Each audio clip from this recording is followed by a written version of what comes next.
You probably think your back pain is from that one time you lifted a heavy box the wrong way. But what if I told you the real damage is quieter, sneakier, and happening every single day? We're about to expose the 3 tiny habits that are secretly wrecking your spine, and I'll give you the simple swaps to protect it for good. That sudden sharp twinge, the dull constant ache. We all have a story about our one time our back pain started. But here's the twist. That one incident probably isn't the real villain. The true culprit is the slow, steady pressure we put on our spines with small, repetitive actions. These are the micro traumas that add up day after day, leading to chronic pain and stiffness. I'm Gavin Noble from Gav Noble Physiotherapy and the 10X Physio channel. And for over 25 years, I've helped people aged 50 and over stay active, mobile, and out of the doctor's office. These habits are so baked into our routines, we don't even realize we're doing them. But today, we're dragging them right into the light. We're going to pinpoint the top 3 things you do daily that put your spine under serious stress. And for each one, I'll give you a simple, effective fix you can start using immediately. By making these small changes, you can build a stronger, more resilient back that will carry you for years to come. All right, habit number 1 is something millions of us do for hours a day. Sitting. But it's not just sitting that's the enemy, it's how we sit. Take a second and check your posture. Are you slumped forward, shoulders rounded, head jutting out toward your screen? We call this slumped sitting, and it's a disaster for your spine. Your spine isn't a straight rod, it has a natural S-curve designed to absorb shock. The lower part of that S is your lumbar spine, which should have a gentle inward curve. When you slouch, you reverse it. This flattens your lower back and puts a ton of pressure on your spinal discs. So these are the cushions between each of your vertebrae. This constant pressure weakens your core and overstretches the ligaments that support your spine. It's no wonder that studies consistently link prolonged sitting with a significantly higher risk of developing lower back pain. Your body simply wasn't built to handle being locked in that position for hours on end. Eventually, it sends out the only signal it can: pain. The fix isn't to stop sitting, it's to sit smarter. First, you need to support your lumbar curve. An easy way to do this is with a lumbar roll or even a towel, which is just tucked up into the small of your back. This little bit of support keeps that natural curve in your lower back and stops you from slumping. Next, fix your setup. Your feet should be flat on the floor with your knees at or just below your hips. Your screen should be at eye level, so you're not straining your neck. But here's the real game changer. Break up your sitting time. Even a perfect posture gets tiring. Set a timer and get up every 30 to 60 minutes. Just stand up, walk around, or do a gentle back bend. This resets your posture and takes the pressure off. Sitting is a part of life, but with active, supportive sitting, it doesn't have to destroy your back. Now, the second habit is something you probably do every single morning, right as your day begins, and it happens before your feet even touch the floor. The alarm goes off, you hit snooze, and then you launch yourself out of bed with a forceful sit-up. Sound familiar? That explosive movement is one of the most jarring things you can do to your spine, especially first thing in the morning. Here's why.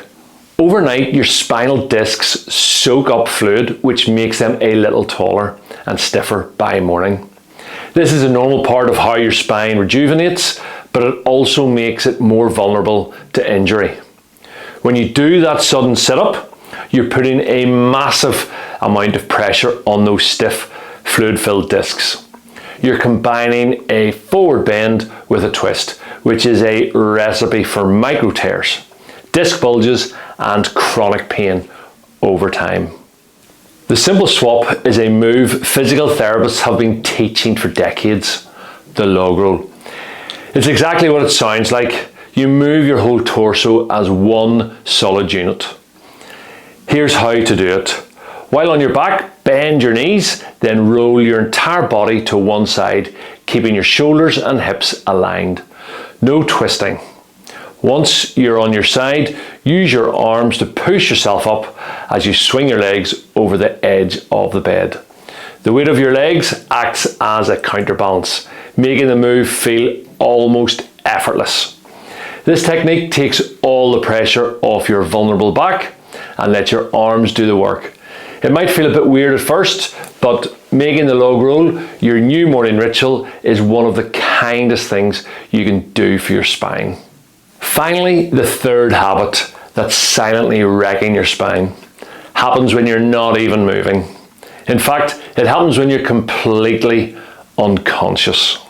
We spend about a third of our lives asleep, which should be when our spine gets to rest and recover. But for many, their sleeping position is actively working against them. The key to healthy sleep for your back is simple: alignment. Your head, neck, and spine should form a relatively straight, neutral line. The absolute worst position is sleeping on your stomach. It forces you to twist your neck, to breathe, and often causes your lower back to arch too much, leading to morning pain. Side or back sleeping can also cause problems without the right support. If your mattress is too soft, your hips can sink, curving your spine. If your pillow is the wrong height, it throws your neck out of whack. You're essentially holding a bad posture for 8 hours straight. The solution is to use pillows to create a neutral spine, no matter how you sleep. If you sleep on your back, which is often considered the best position, put a pillow under your knees. This helps maintain the natural curve in your lower back and takes the pressure off. Your head pillows should support your neck's natural curve without propping your head up too high. If you're a side sleeper, place a firm pillow between your knees. This stops your top leg from falling forward and twisting your spine. Make sure your head pillow is thick enough to fill the space between your ear and the mattress, keeping your neck straight. And if you absolutely can't stop sleeping on your stomach, you can at least reduce the damage. Place a thin pillow under your hips to keep your lower back from arching excessively. And try using a very flat pillow or no pillow at all for your head to minimize that harsh neck twist. If you click on the video that I've pinned up on screen here, then it's a video that shows you the best sleeping positions. And that's it. The 3 habits secretly destroying your spine aren't big, dramatic injuries. They're the daily grind of slumped sitting, the jarring sit-up out of bed, and sleeping in a misaligned position. But the best part, you are in complete control now. You can swap slumped sitting for active, supported posture. You can replace that rough morning sit-up with the gentle log roll, and you can use a few pillows to engineer a perfectly aligned night's sleep. These little tweaks add up. By being mindful of these habits, you can build a stronger, healthier, and more resilient back that will support you for life. If this has helped you have a little aha moment, do us a favor and subscribe for more tips on living pain-free. And let us know in the comments which one of these habits you're going to tackle first. Thanks for watching. And if you want to better understand what's causing your specific pain, you'll want to watch our next video on the 10X Physio channel called the 3 Best Back Mobility Exercise for Pain Relief and Flexibility, which you can find right on screen here. So again, thanks for watching, and I'll see you in the next video.